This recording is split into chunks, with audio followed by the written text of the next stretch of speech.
Commander is great because it is flexible. You can find tables for precons and pet decks, combos and competitions, ladies facing left, and even bears and cars. Even with all this variety, I see a lot of folks talking about having bad experiences because they got into a bad pod. Sometimes the decks were more efficient, sometimes the playstyles didn't match. Other times it was as innocuous as running a card that someone detests and they reacted poorly. In each case, there was something missing, namely, metacrafting. Something that folks might think belongs solely in competitive formats, but today we're going to make the case that it's helpful at every table. I'm Alex. I'm today's Spike on the mic. We're going to do something a little bit different. I'm going to share you through my thoughts up front, and then, a little bit later on, we're going to bring Jim on to have an unscripted discussion about the topic. Our hope is that by applying some of the skills and frameworks we're going to talk to you about, you'll find yourself on the roadmap to better casual games.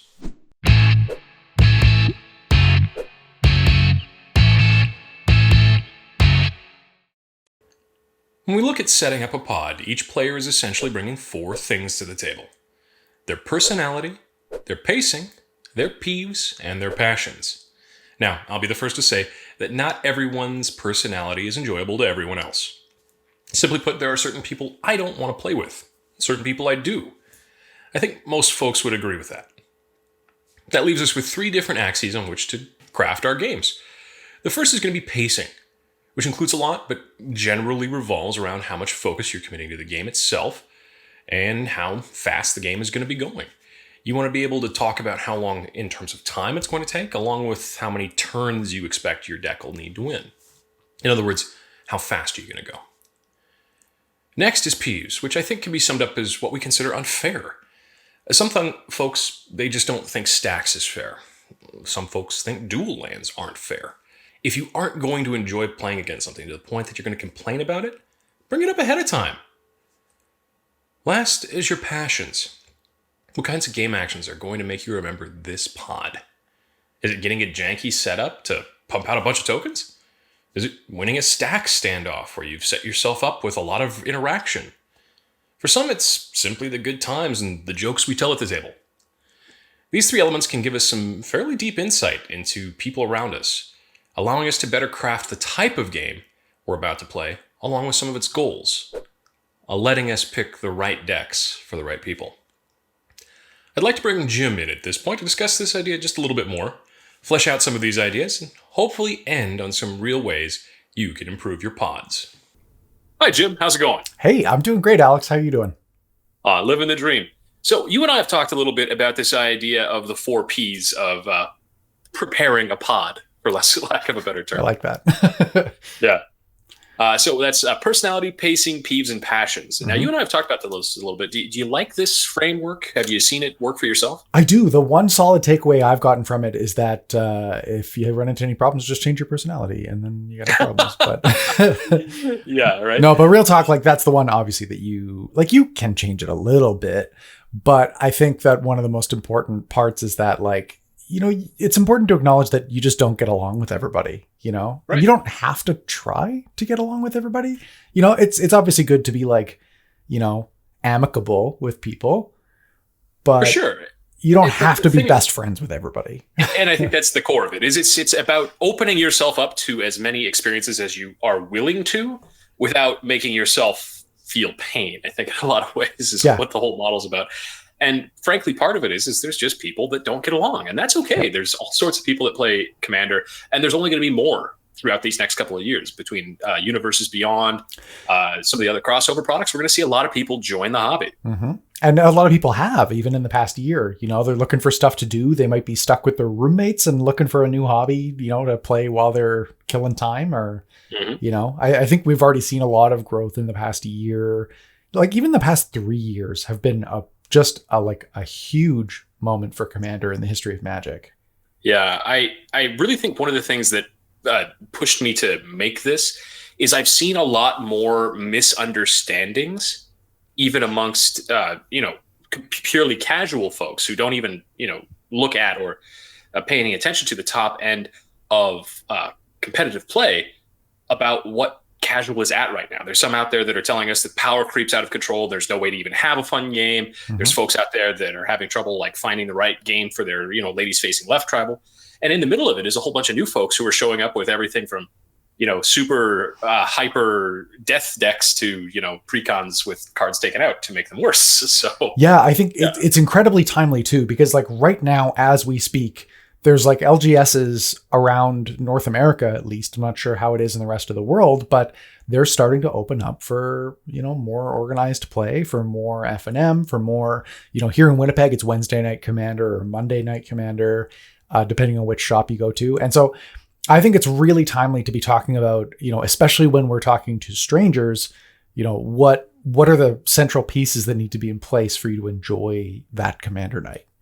Yeah, and I think, at least from my own perspective and having tried it out a few times, just going to the various stream games I've been going to, this framework really does a good job of communicating exactly the type of player you are, along with the type of game you're looking for. Mm-hmm. Mm-hmm. So let's dive into it. Yeah, for sure. Now, obviously, we just talked about personality. I mean, what's the time you changed your personality, Jim, consciously? Well, I do it like once a week. I like to keep people on their toes. Yeah. Having you show up in that full clown suit the other day was definitely weird. Yeah, people tend to view me, I guess, on Twitter as a little bit of a wholesome community member, but the Spike Feeders know better than that. Let me tell you. So I like to drop an F-bomb every once in a while and, shake things up. Yeah, I personally was shocked. Like I knew Jim before the fame, and then I see him get on camera, and all of a sudden he's a goody two shoes Boy Scout. Wait, do y'all have Boy Scouts up here? Yes. Oh, okay. Sorry, I didn't know one way or the other. Anyway, so obviously personality, I think, is just something you have to learn to deal with. It's important to be cognizant of what your personality is, though. Like if you're the type of person who gets really salty really easily, I think that's something you should tell the table. Yeah. Right.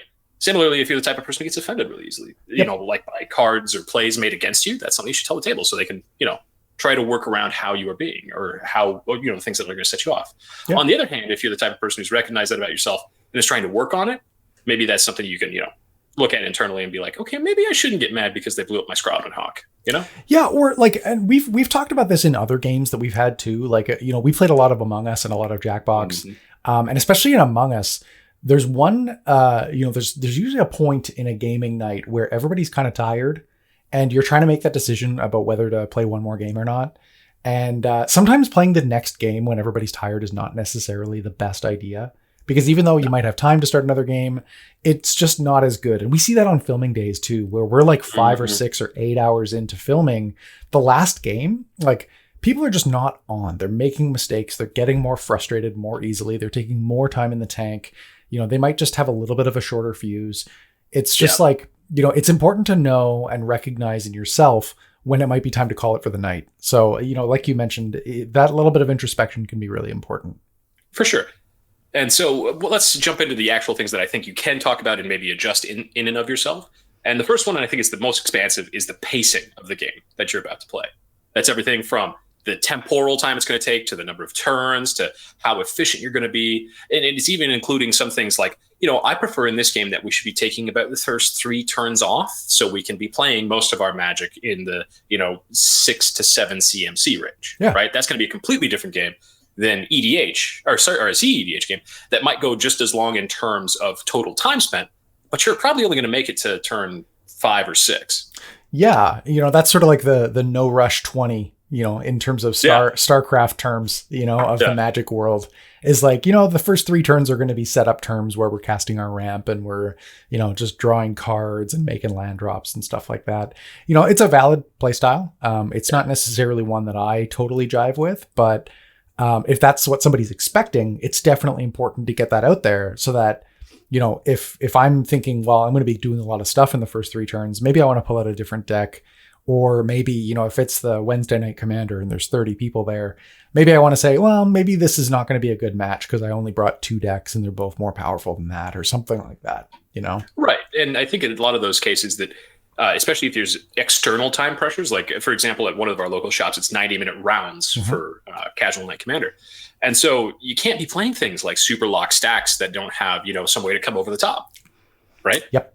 Because I'll tell you, one thing is so frustrating is when you're playing in timed rounds, when somebody like extends the game really long without a really clear direction of how to end things off, and the game just ends in a draw.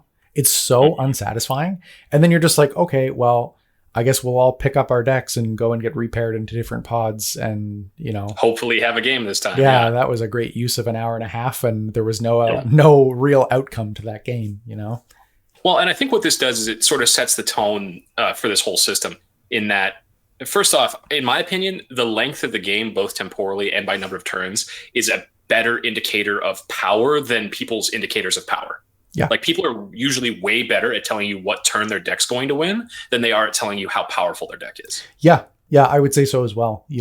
Like Sheldon talks about this quite a bit, but in his concept of this idea, he'll say all bets are off after turn 10. Like, literally anything you do after turn 10, you can't fault somebody for it because the game's got to end. Mm-hmm. And everybody draws that line a little bit differently. For me, it's probably closer to turn 7, turn 8, where I'm just like, if anything happens after that, then the game's got to end. Yeah.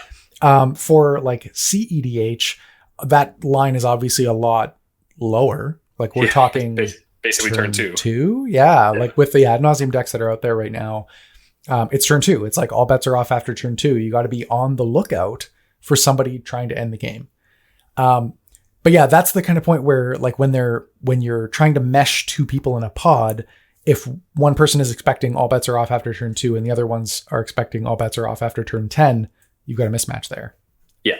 And it's a really easy way for folks to say, okay, obviously we're not jiving here. Where can we meet in the middle? Yeah. And I also think it cuts down on something that I see a lot, especially from casual folks who might have higher power casual decks that aren't CEDH by any means, but are still very efficient and focused. And that's that every single deck seems to be a 7. No matter if it's ladies facing left or, a hyper competitive Quain or, whatever the case might be. There's a huge gulf between what is CEDH and things that aren't CEDH but are still really good and, pre-con decks, right? Yeah. There's like a weird asymmetry of perception with CEDH and like the rest of Commander, in that, like, when CEDH players are sitting around and they're saying, and somebody might say, oh, that's a casual deck. Like somebody made this comment on one of our recent videos about the Inala Inala Wanderwine Prophets combo. They said, because we didn't do Spellseeker. Yeah, and they said, this Wanderwine combo is fine for casual decks, but it's not a CEDH combo. And I'm like, well, first of all, we didn't like purport it to be a CEDH combo, but it's when you've got CEDH players talking about that sort of thing and they say, oh, that's a casual deck, usually they're saying this is not appropriate to play at a CEDH table. Or, right. This would be out of place if you pulled it out at a CEDH table. So they kind of define casual as being not competitive. But on the flip side, when you've got a bunch of players that are used to lower power games, they'll say, oh, that's, not casual, or they'll say that's CEDH. Really what they're saying is this is not appropriate at a casual table. So, they're kind of, it's less like a gradient and more like a, would this be appropriate to play at my table? Kind of determination. And I actually think that leads me really well into the next piece that we need to talk about, which is the Peeves, the second part. Mm-hmm. And part of that is I asked a couple weeks back on Twitter, what's something that either you yourself or someone else has asked you in your presence not to be included in a Commander game, right? And I got 50 some odd comments. And while there was some consistency between the answers, by and large, what they came up with was basically anything you could do in the game besides attack with a creature. And even some of those, weren't kosher. I've seen no silver bordered cards, no persistent petitioners, rolling to attack, Walking Dead Secret Lair, stacks, kingmaking, spike plays, infinite combos came up quite a bit. I think my favorite one was board wipes. And I can't imagine even a casual game without having board wipes in it. Well, I think that really goes to show like how broad and diverse the format really is, right? Like not only can you see just about anything under the magic sun in tons of metas all around the world, tons of playgroups all around the world, you've also got people's preferences that are all across the board, right? Exactly. And I think part of why I wanted to frame this way is casual has to deal with this problem far more than CEDH does. Because in a lot of ways, when we're talking about this model, pacing, peeves, and passions, CEDH basically is just focused on passions, right? Yeah. That's all you really need to bring to the table. discuss what you're trying to do, why you're playing this particular game, because everyone's already agreed. You can blow me up, you can lock me out, you can make me have a real bad time. Don't worry, I'm bloated for bear. Yeah. Yep. And so like that's I've brought that up with multiple members of the CAG and the RC before, is that you know, I think that the idea that that CEDH players don't care about the play experience of their opponents, I think that that's a misconception, because like when I'm playing CEDH, I care really deeply that the people at the table are having a good time. But the difference is, if I knew that playing like Urza, you know, stacks or whatever is going to ruin their night, it stays in the deck box, right? That's my adjustment that I make to make sure that everybody's having a good time.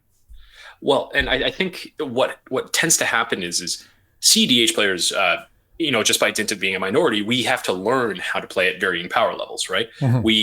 Some of us get reputations for being high power players, and so we have to go into play groups with this sort of mindset already in line, where we're trying to suss out what are the things that are going to set our, you know, pod mates off. And I really think everyone will have a better time if you take the time to do the introspection to say, okay, what are the things that are really going to make me not only have a bad time myself, but make everyone at this table have a bad time. Yeah. That to me is what a peeve is. Yeah. Is you can't sit across from it. If it's going to make you salty, verbally, emotionally, you know, whatever it is, tell something before it happens. You got to tell me at the beginning of the game, because you can't rely on this nebulous and I would argue non-existent social contract, because it's very clearly very different for everyone. And there are going to be way too many new people that are coming into the game that have never even heard of the people that have put it together.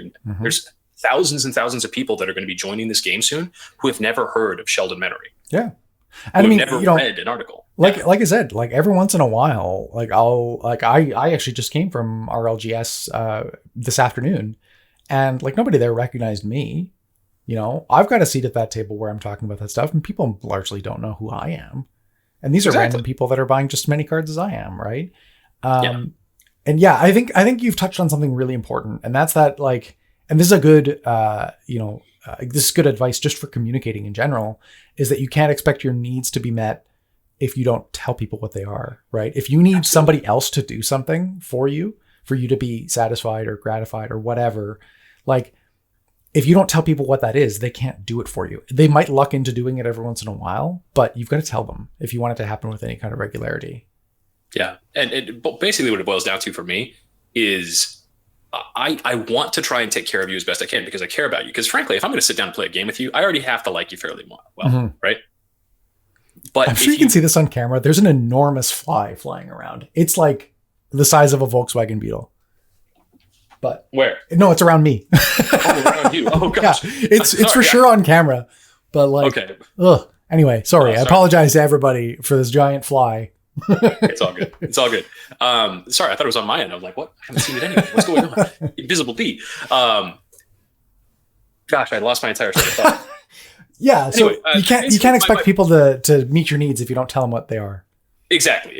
And one of the things that I hear a lot of higher power casual players say is they really want to have the opportunity to show off what their deck does, and they want to be able to be really engaged with the game. But the problem is there's a lot of folks at that level that build their thing they want to show off to be a game-ending combo or a game-ending state. Yeah. And I don't think that's a reasonable thing to be annoyed about when someone stops you from doing that. I mean, yeah, if it's truly impressive and you've had to put together 17 pieces for it and I've never seen it before, yeah, I might leave my removal in my deck just to see what you're doing one time. Yeah. To continually come back to a group, or even at a blind play group, to expect other people to lose for your enjoyment, I think isn't really where Commander is. And frankly, if you're the type of person who's playing a format like Commander purely for the rush of winning, I think you're in the wrong spot. Because let's break it down like this: a 60 card format, competitive player, experimentally says you should win 50% of the time. Top pro players, you're going to win 70% of your matches, right? That's a wildly good win percentage. Yeah, that's like Hall of Fame level, like just over a long period of time. Yeah, exactly. Hall of Fame. Exactly. Like that's Paulo Vitor Dama da Rosa, right? Yeah. You apply that same math to Commander. Experimentally, 25% of games. Pro level play is just over 1/3 of your games are you going to be winning. Oh, 35%. Yeah. Right? Again, and then this is over a long period of time, right? If you were able to play like 1,000 Commander games in a 6-month period, where, that 33% win percentage would be absurdly high. Like, super high. Again, you'd be in the top like 5, maybe top 3% in the world. Of anybody anywhere. Right? Yeah, exactly. That kind of thing is just unsustainable over a long period of time. Exactly. And not only that, but you're going to be even at that rate where you're one of the top best EDH players that's ever walked the earth. You're still losing twice as many games as you win. For sure. Yeah. Like I should not be getting into this format to win games. I would go so far as to say, there are kind of 2 things you can take away from that idea. And that's, when you go into a game, you should be expecting to lose, right? Yeah. That's the baseline, where winning is a bonus on top of, your baseline of losing. Mm-hmm. And the second one is that if you're winning an absurdly high amount of the time, it means that you've got a problem. And it's not a gameplay problem, it's a social problem, because you're obviously not picking up on what's going on here, right? Yeah, the meta crafting that you've engaged in hasn't given you a meta where you're being challenged or not overcoming your opponents. Yeah. And so I think what that really says is that if your definition of fun is just winning, you're not going to find too many great pods because there aren't a lot of people out there that want to just lose. Yeah, exactly. So yeah, it's like you say, when you're playing 1v1, if both people are motivated by winning and it's evenly matched competition, then both people get to trade wins, right? Like you're going to be looking at about 50%. But yeah, you should be definitely going into a Commander game expecting as a baseline to lose. You can shoot to win, but just know that you're probably going to lose. Right. Well, and sort of along this line, I know you've mentioned in the past that, especially back in the earlier days of the Spike Feeders, there was problems sometimes with like Jerry or Bill, who would build decks that really wanted to show something off, and they were sort of built around a singular idea, but it was that sort of glass cannon. This is all I do, and if you disrupt it, I'm out of this game. Like notably, Jerry played a couple decks that kind of, I call them like single point of failure decks where they've got a bottleneck, right? You've got a strategy that kind of leads to one point. And then after that point, it kind of branches back out. But if you interact at that point, that single point of failure, the rest of their end game doesn't follow. So you've got things like Kalia the Vast. He played Ural the Miststalker, Voltron for a little while, where it's just like, okay, Jerry plays Kalia. If I counter it, then, counter it again and counter it again. He's literally just out of the game, right? Can't do anything because he's going to be like ramping to 8 to drop demons or whatever, right? But the problem was, if I didn't counter Kalia, like I was playing an Izzet deck at the time, if I didn't counter Kalia, I had a huge problem because I'm an Izzet deck and I can't deal with 8/8 flample demons, right? Like that's the single point of interaction that I've got available to me, and it's a very binary thing, right? It's either Jerry gets to do what he does and wins, or I stop him from doing that one piece of casting Kalia and I get to do some stuff now. Well, we both know Jerry's not allowed to win games. So thank you for your service, first of all. But second of all, I think that's a really good way to start the conversation on what a passion might look like. And so clearly Jerry's passion with that deck was to cheat into play, big 8/8 flamplers, ridiculous angels, just stuff that's going to wreck shop, right? Yep. And that's a fine passion to have. I think it's very, in a lot of ways, very Timmy. You don't want to see your gigantic creature go in and wreck shop. That being said, you have to couch it and phrase it, and in a certain way, build your deck to allow it to happen in increments, right? Yeah, so that it's not strictly binary, right? You can have some varying degrees of that happening throughout the game, and that might mean pulling back a little on the giant creatures that you want to cheat into play, so that if Kalia gets dealt with, you can cast your 5-drops, right? Instead of just being like 9-drop tribal and just being taken totally out of the game by a turn 3 counterspell, right? Right. Because then you can actually have some of what you're looking to do in a game without feeling like because someone defended their own board state that you were getting beat up on. Yeah. Or, the alternative is like diversify what you enjoy in a game. Like think about what you like in the game. And maybe that's not the only thing that you want to get done out of that game. Like I've got a ton of decks where they've got all sorts of goofy, random crap that, I can end up pulling off in a game where I'll sit there saying, yes, that was worthwhile. It was a good use of my time because I accomplished something cool with my deck, even though it wasn't winning. Right. So I think your options are, you know, and I say this fairly frequently too, like if your definition of fun is really narrow, then you're going to have fewer games and fewer people that you can play against where you're going to have a good time, right? Yeah. So if you recognize that about yourself, start thinking about other things that make you happy about playing Magic, right? Like, you know, maybe it's casting a particular spell. Maybe it's like, I don't know, equipping Krark with his thumbs using Bludgeon Brawl or something like that, right? Like just random stuff, right? That'd be great, actually. Yeah, like just random stuff like that, right? Where you're just like, I want to do something goofy and fun. It has nothing to do with winning, but I just want to do it, you know? Right. And Commander is for sure the format for that. It's maybe not what everybody wants to be doing, but when you broaden your definition of fun like that, you'll find you'll have more opportunities to have fun within the games that you play. Well, absolutely. And it really helps contribute to the meta crafting discussion that you're having, you know, at your table. It is especially effective in your in-house groups, right? Because you can come back after, you know, more than just one game night. Obviously, it's not something that I think people at an LGS are going to go too in depth and be like, oh, yeah, I'm just going to totally sit this game out so you can assemble your combo piece. But they might not counter something that's really important to you if it's not going to completely end their game state. Yeah. Right. Yeah. And, you know, there's kind of a tough thing, too, because there's always this really weird tension between sharing what your deck does. Right. So let's say you're really excited. Like I've got a Flash Hulk deck. Right. And I cast Flash. I bring in Protean Hulk, but it's not a Cephalid Breakfast combo. It brings in all of the 0-drop creatures in the game. And then I'll grab like some other whatever to grab with the 6 CMC allowance. Right. Okay. So when I took this to the rules committee, I was playing on their stream. They invited me on. I'm like, hey, I want to play my Flash Hulk deck. And Flash is obviously banned for the folks at home, just in case you know or don't know that. And I think it was Toby was like, eh. And I'm like, I'm doing something cool with it, but I don't want to tell you what it is. I want it to be a surprise because I think that this is going to be more fun if you see it as a surprise than if you know it's coming. Right. Right. And there's always a really weird tension between, you know, telling somebody what your deck does and them having enough information to adequately shut it down. And the flip side of keeping it a secret, right? Because I think I've played against people in random settings where, you know, they don't want to say what their deck does because they don't want people to like metagame against it.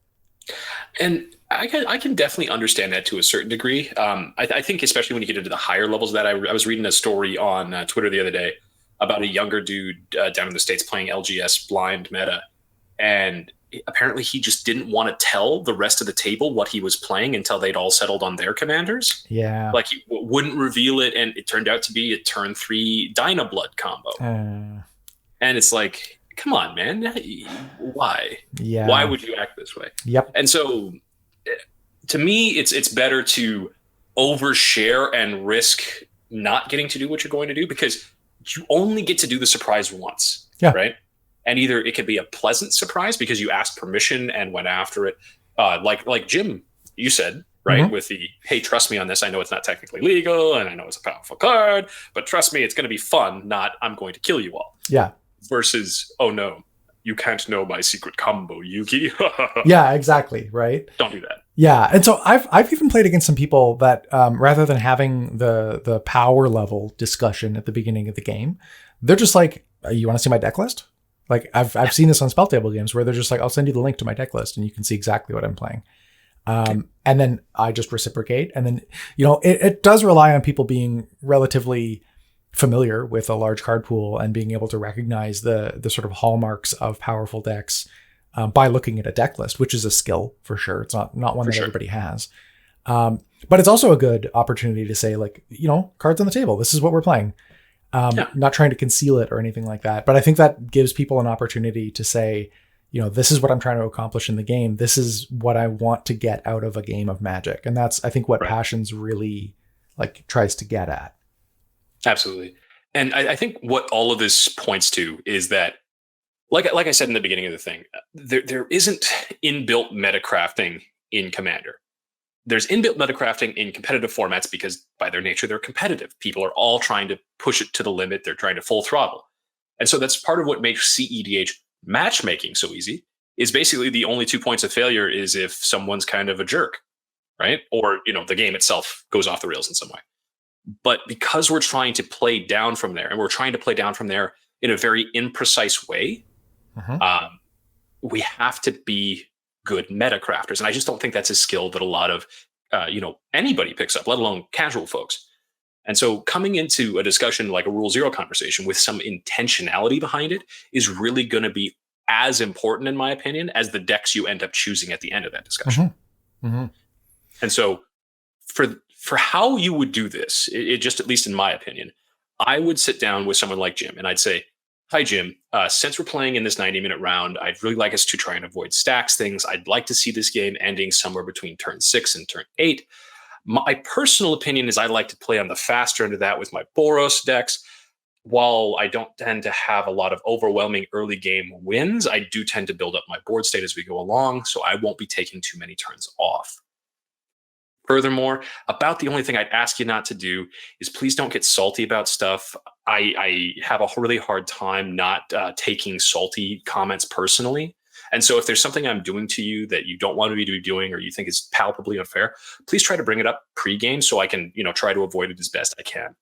And as for what I really love to do, if you can shut me down really hard as I'm about to win, or you can find a way to disrupt my plans, please do it. I love overcoming obstacles. And one of the main reasons I play Commander is try and compete against other people messing my game plan up. Ooh, baby, shut me down. Right. And so just that, what was that? Maybe 90 seconds? If that. I don't think it was 90 seconds, but. And so now you have a really good idea of what we're playing, how I'd like to play it, what I would like from you, and what I would like out of the game. Yeah. Right. Like if I were to try and do something like that, I would probably say, I'm looking for about the same in terms of pacing, in terms of play.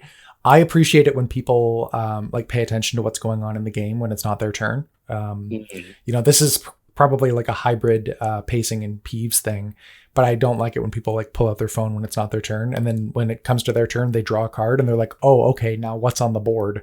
Or they try and play something and they can't do it because they weren't paying attention to the last turn of play. So that's one of my peeves. Another one of my peeves that I don't really like playing against is pure chaos for the sake of chaos decks. Yeah, I can understand that. Yeah, without a clear direction for how to end the game. Like win conless stacks sort of thing. Yeah, and it is a form of stacks, right? So I actually have no problem with it when it is stacks with a direction, when you're using chaos as ways to shut other people down and create an unfamiliar environment that their decks weren't designed to function in, but with a direction.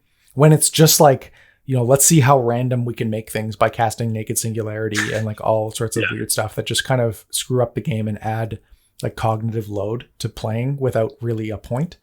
Right, because it doesn't actually progress the game state at all. It just makes the game state wacky. Yeah, it just makes it different, right? Yeah. So I'm not a big fan of that. In terms of passion, I've been pretty vocal about this, but I love situations where maybe this... I love it when things come up where I'm maybe this has been the only time in the history of Magic this has ever happened. These particular cards have come together to do this particular thing. Oh, yeah. Yeah, that's what sustains me. Nice. The stories that I tell about Magic, and that's really what Passions is about. The stories that I tell about Magic are ones where something really weird happened. Really weird. I want to tell a judge about this. Okay, yeah, I get you. Yeah, and that's me. Okay, well, excellent. And so obviously, just because you and I played so long together, we're a fairly good match. So we don't have to move too far to make a game happen. But obviously, I just want to talk to the folks out there who might be nervous about having Rule Zero conversations because it means you might have to adjust. And I think that that's something that comes with the territory of playing Commander, especially casual Commander. If you're going to go into a blind situation where you're not pre-friends with somebody, where you haven't already talked about what you're expecting to play that night, you really need to have this type of conversation, and you need to be willing to adjust your expectations. Not necessarily completely. You don't have to give away the farm and just do whatever somebody who's loud and obnoxious says. That's not the point of Rule Zero. The point of Rule Zero is to try and find the most possible fun for the people at the table. It's not about trying to get you personally to 100%. It's trying to get everyone's fun number as high as it goes, right? Yeah, exactly. And, I would also say it's a healthy dose of recognizing when that's not possible too. Yeah. If somebody wants to play something that totally is not what I'm going to have a good time playing, I would rather not play Magic than play a game of Magic that makes me miserable, I agree. And I think that's really important to recognize and acknowledge and appreciate.